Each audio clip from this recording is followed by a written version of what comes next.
છેલ્લે આપણે પાઘડીના ટૂંકા દાખલા જોયા. એ ટૂંકા દાખલા પછી નેક્સ્ટ આવે છે પાઘડીની આમનો, જે મોટા દાખલા ગણવા માટે ઉપયોગી છે. પાઘડીની આમનો મોટા દાખલા ગણવા માટે ખૂબ જ ઉપયોગી છે. ખૂબ જ ધ્યાનથી સમજો. 10 આમનોમ છે, કઈ રીતે કઈ આમનોમ લખાય. દરેકે દરેક દાખલામાં આમનોમ નંબર 5 છે ને એ તો આવશે જ દરેક દાખલામાં. એટલે 5મી આમનોમ તો સૌથી વધારે મહત્વની છે, કારણ કે લગભગ 95% દાખલામાં 5મી આમનોમ આવશે. મોટા દાખલાની અંદર 10 માંથી કઈ આમનોમ એપ્લાય કરવી એ આપણે નક્કી કરવાનું. આજના હોમવર્કની અંદર આ 10 આમનોમ તમારે કાગળમાં લખવાની. એકવાર એ કાગળમાં લખી એ કાગળને પૂઠા પર ચોંટાડી દેવાની. આમનોમને શેના પર ચોંટાડી દેવાની? જ્યારે જ્યારે દાખલા ચાલે ત્યારે એ પૂઠું ચોપડીની સાથે બાજુમાં રાખવું, કારણ કે ખબર પડે કે ક્યારે કઈ આમનોંધ આવશે. ચોપડામાં તો તમે લખેલી જ છે, અલગ કાગળની અંદર તમારે એકવાર લખવાની સારા અક્ષરે અને પછી એને પૂઠાની અંદર ચોંટાડી દેવાની. ચેપ્ટર પૂરું ન થાય ત્યાં સુધી ડેઈલી આ પૂઠું સાથે લઈને આવવાનું. ટાઇટલ છે નવા ભાગીદારના પ્રવેશ વખતે પાઘડીની હિસાબી અસર. ભાગીદારનો પ્રવેશ થાય ત્યારે પાઘડી કઈ રીતે ગણાય એની અસર. તો કે પહેલી આમનો જૂના ભાગીદારોને જૂની પાઘડી વેચી દેવામાં આવે ત્યારે. અત્યારે ભાગીદારો હોય બે જ, એ અને બી, અજગર અને મગર. એ લોકોના ચોપડે જે પાઘડી હોય એ પાઘડીને કહેવાય જૂની પાઘડી. એ પાઘડીને કઈ કહેવાય? જૂની પાઘડી. હવે પ્રવેશ થાય છે, નવા ભાગીદારનો પ્રવેશ થાય. તો અત્યારે આ બે ભાગીદારની પાઘડી હતી, એ બંને ભાગીદાર વચ્ચે શું કરવાની? વેચી દેવાની. એને કહેવાય જૂની પાઘડી જૂના ભાગીદારોને વેચી દેવાની. જૂની પાઘડી આપણે જૂના ભાગીદારને આપી દઈએ. પાઘડીને કહેવાય ધંધાની મિલકત. શું કહેવાય?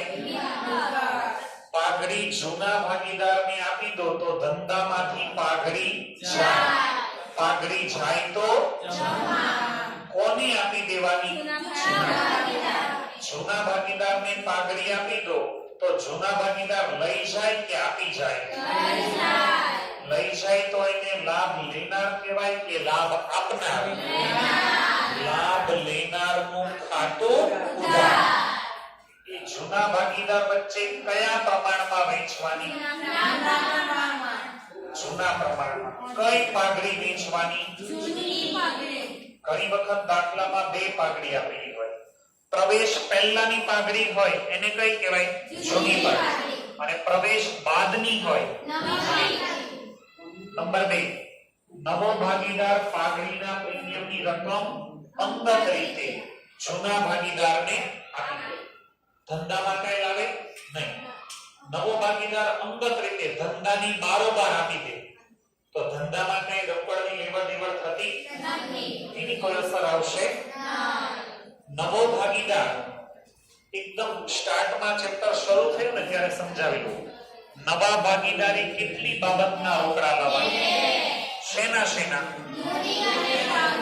મૂડીના અને યાદ હોય તો બોલો. મૂડીના શું કામ લાવવાના? અને પાઘડીના તો બે બાબતના લાવવા પડે. યાદ છે? નવા ભાગીદારે મૂડી અને પાઘડીના પ્રીમિયમની રકમ રોકડમાં લાવે. નવો ભાગીદાર રોકડા લાવે તો ધંધામાં રોકડ આવે. રોકડ આવે તો ઉધાર. રોકડ ખાતે ઉધાર. શેના શેના લાવે છે?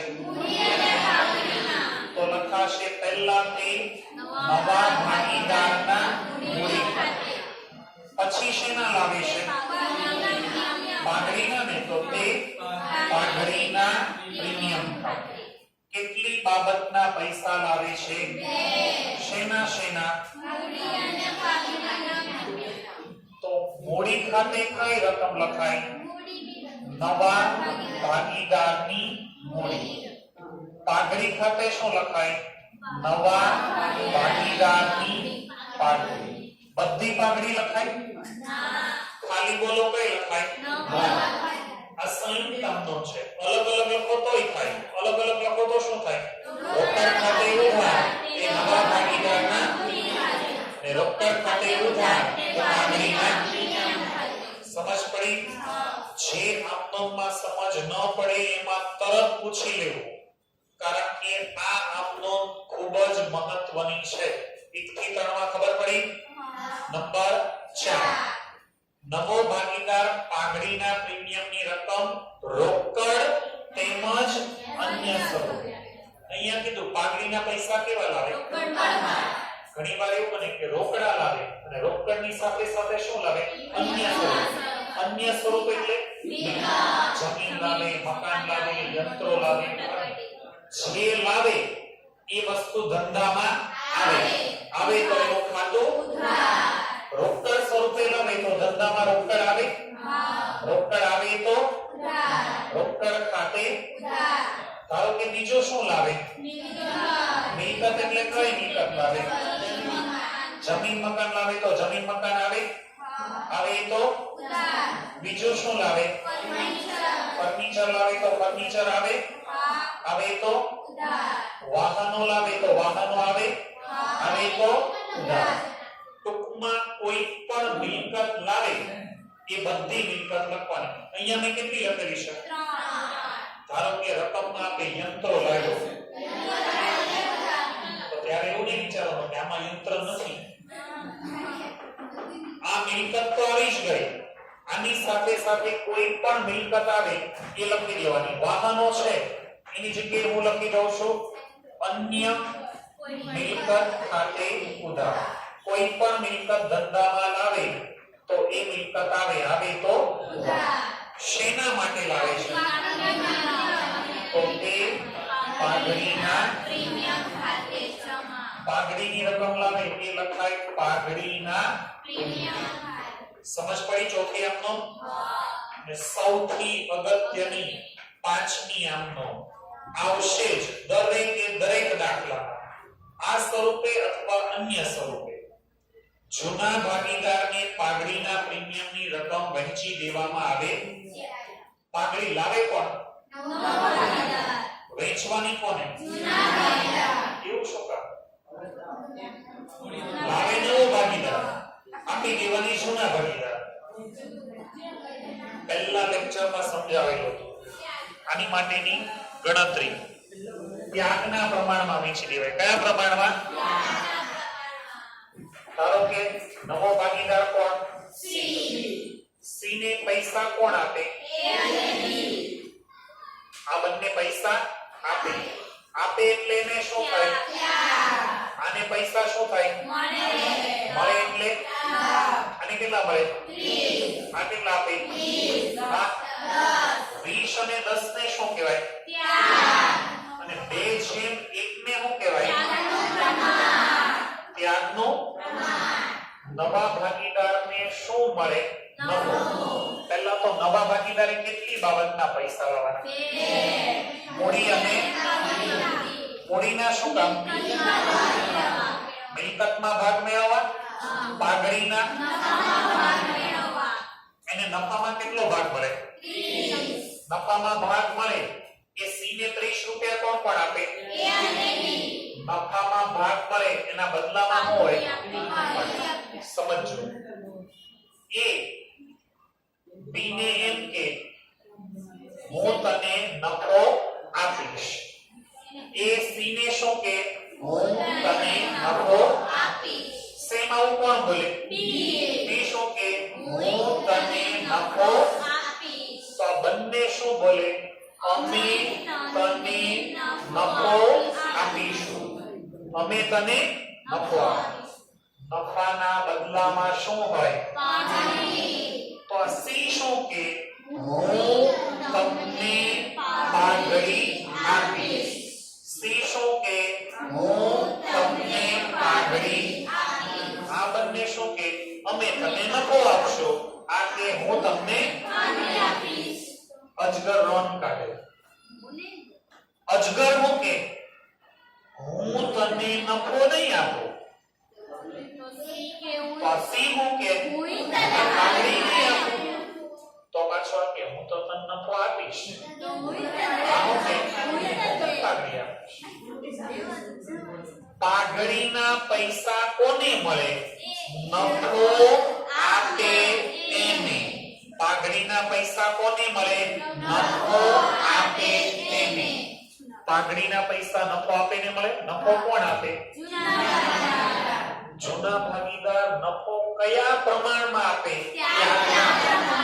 તો એ પાઘડી પણ કયા પ્રમાણમાં વેચાય અજગરને બબલો કે અમે તને નફો ત્યાગના પ્રમાણમાં આપશું તો આ શું કે હું તમને પાઘડી પણ ત્યાગના પ્રમાણમાં આપીશ શું કામ એ ખબર પડી જૂના ભાગીદારોને પાઘડીના પ્રીમિયમની રકમ વહેંચી દેવામાં આવે જૂના ભાગીદારને પાઘડી વેચી દો અત્યારે પાઘડીનું પ્રીમિયમ બોલો શું છે તો એને શું કરાશે લખાશે પાઘડીના પ્રીમિયમ ખાતે ઉધાર કોને આપી દેવાનું તે જૂના ભાગીદારોના મૂડી ખાતે જૂના ભાગીદારોને પાઘડી કયા પ્રમાણમાં અપાય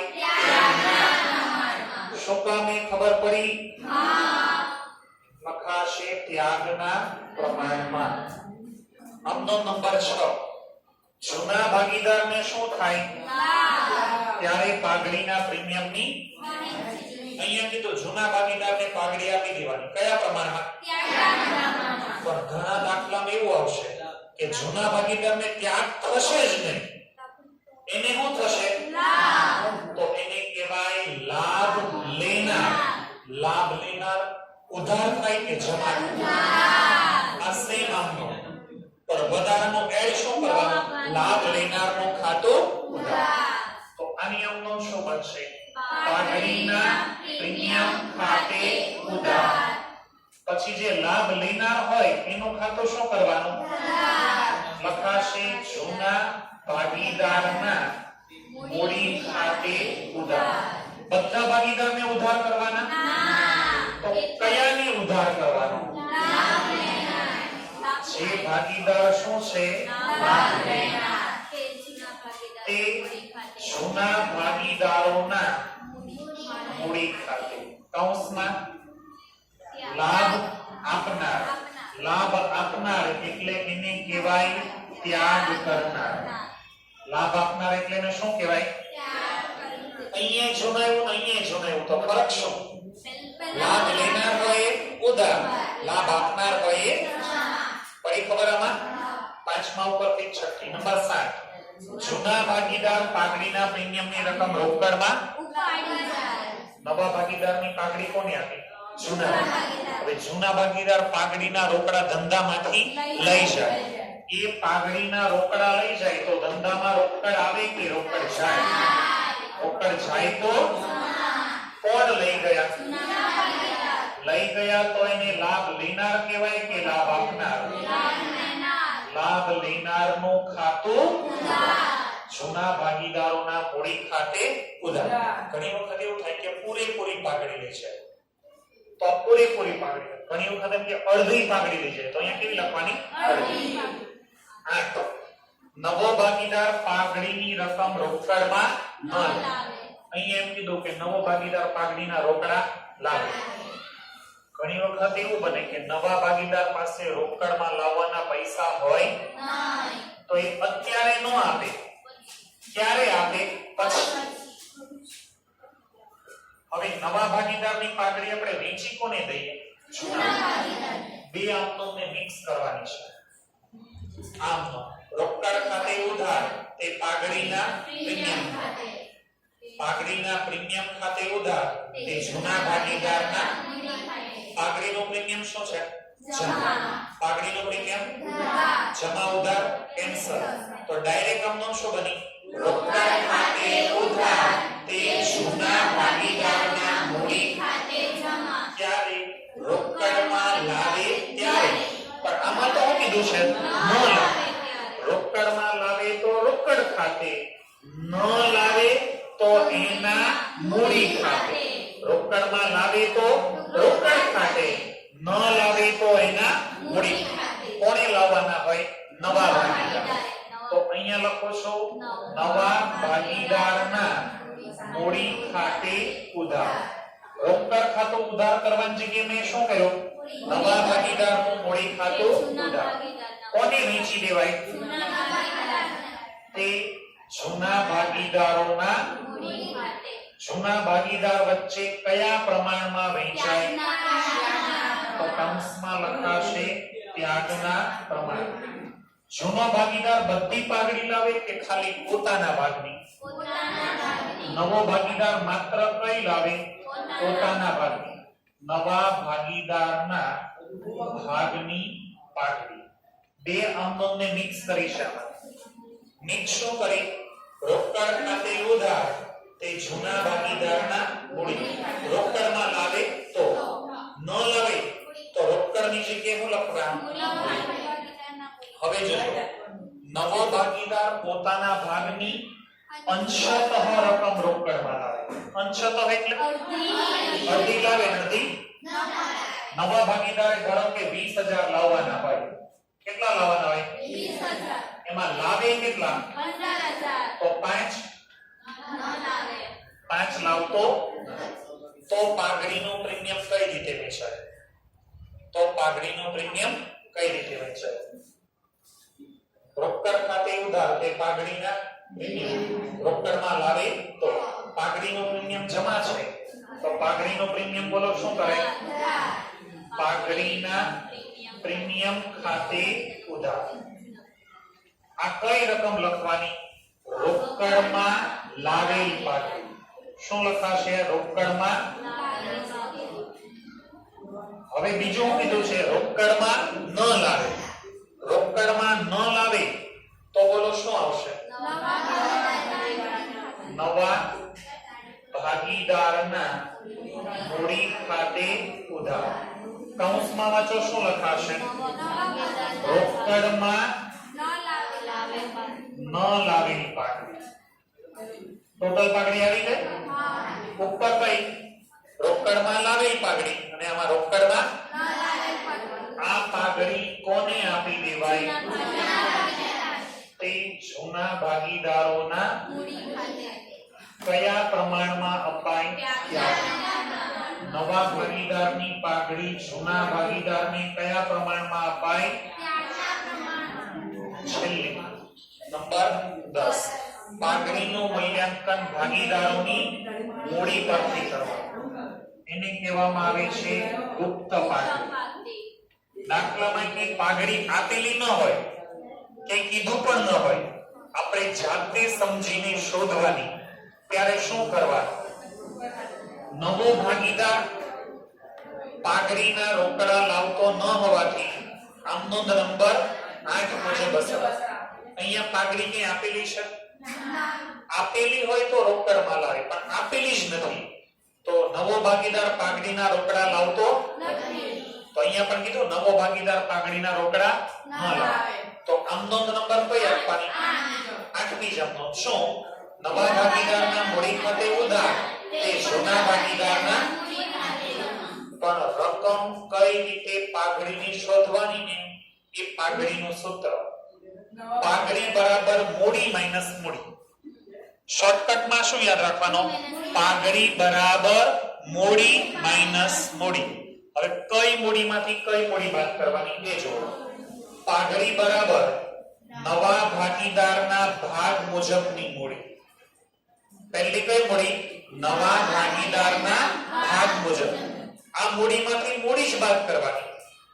આપેલી તમામ મૂડી અને અનામત એમાંથી બાદ શું કરવાની? આપેલી તમામ મૂડી અને અનામત. સાદું આમાં શું યાદ રાખવાનું? પાઘડી બરાબર મૂડીમાંથી મૂડી બાદ કરવાની. કઈ મૂડી? તો કે નવા ભાગીદારને આધારે મૂડી અને માઈનસ આપેલી તમામ મૂડી અને અનામત. 10 આમનોંધ છે, ખૂબ જ અગત્યની છે. આવતીકાલે અલગ કાગળમાં પુઠા પર લખીને લાવવાનું.